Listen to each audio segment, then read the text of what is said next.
Hi, welcome to another episode of Myth versus Facts, all things NDIS. I'm your host, Bronwyn Jones. I'm the Client Relations Officer for ECHCS, also known as Empower Community Healthcare Services. Every episode, we cut through the noise, the rumours, and the confusion that so many participants, families, and even providers face when navigating the NDIS. This is your space for clarity, honesty, and practical guidance without jargon and without the overwhelm.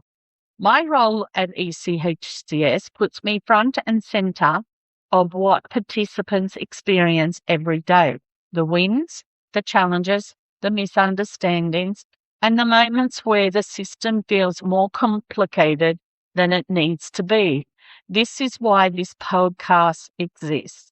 It breaks things down, busts the myths, gives you the facts you actually need to make confident decisions about your supports, your funding, and your rights. So settle in because we're about to unpack another big topic in the NDIS world. And as always, we keep it real, we keep it clean, and we keep it empowering. So today's podcast, we're looking at your rights and your choice, the myth versus the facts. Rights and choice are central to the NDIS. This episode explains what those words actually mean, separate common myths from facts, shows what you should expect from support workers or providers, and list behaviours you must not tolerate. Rights means you keep the same legal and human rights as everyone else to privacy, dignity, safety, freedom from abuse, and to make decisions about your life. Choice. It means you decide who supports you, how supports are delivered, where you live, what your goals you want to pursue. The NDIS framework expects providers to enable your choices, respect your rights, not replace them. Rights and choice are practical, not abstract. They require providers to give information in ways you understand, to support informed decisions, and to document your consent. They also require systems, policies, staff training, complaints processes, and incident management. This protects your rights in everyday practice. So let's look at some of the myths and let's see what we can bust. Myth number 1. If a worker is helpful, they can make the decisions for me. The actual fact is workers can advise and support decision making, but must not make decisions for you without your informed consent. Consent must be voluntary, informed, and documented. The next myth.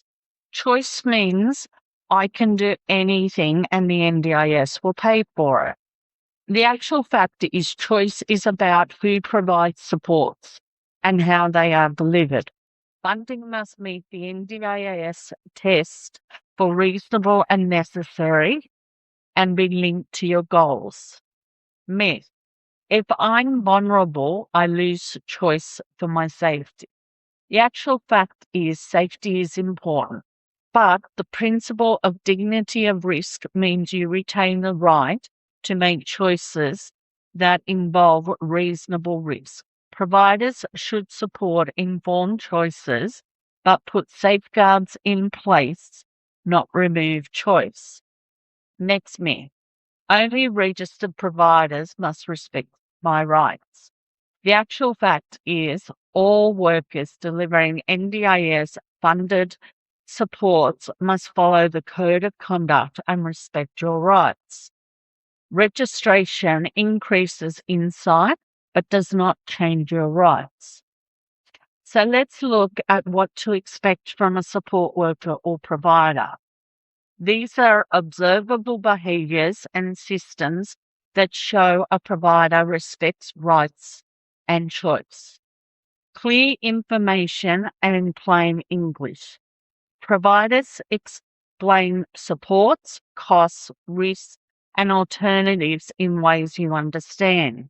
They give written service agreements and explain them before you sign. Informed consent and documentation. Workers ask your consent before personal care, sharing information, or changing supports. Consent is recorded and revisited if circumstances change. Person-centered planning. Supports are designed around your goals, preferences, culture, and routine. Workers ask about your preferences and adapt supports accordingly. Choice of worker and provider. You choose who provides supports, request changes, and interview potential workers. Providers must support matching and respect your preference about gender, culture, and communication style. Respect for privacy and confidentiality. Personal information should be stored securely and only shared with your consent or for lawful reasons. Staff explain who can access your records. Support for decision making. If you use a nominee, advocate, or decision maker, the provider works with them with your consent and supports your involvement. Transparent complaints and incident processes. Providers explain how to complain, how incidents are handled, and how they will protect you from retaliation. Training and supervision. Staff can explain their training and who supervises them. Providers should show evidence of workforce capacity and ongoing training. Now, these are the things that are not negotiable and red flags for you. Coercion or pressure. Being forced, pressured, or manipulated into decisions is abuse. This includes pressure to sign agreements, accept services, or spend money. Decisions without your consent. Any changes to supports, personal care, or information sharing without your informed consent is unacceptable. Withholding information. Refusing to explain costs, rosters, or your rights to anything is a serious warning sign. Retaliation for speaking up. Reducing supports, ignoring requests, or treating you worse because you complained must never happen. Unlawful restrictive practices.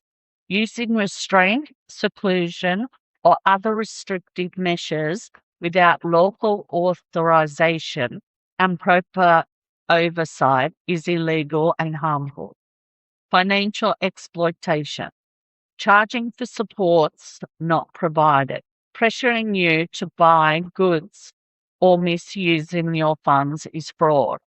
Breach of your privacy. Sharing personal information and details or health information without your consent is unacceptable.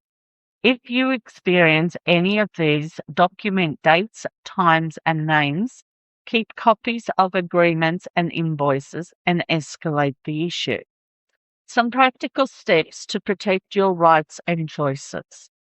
Use these steps before, during, and after engaging support.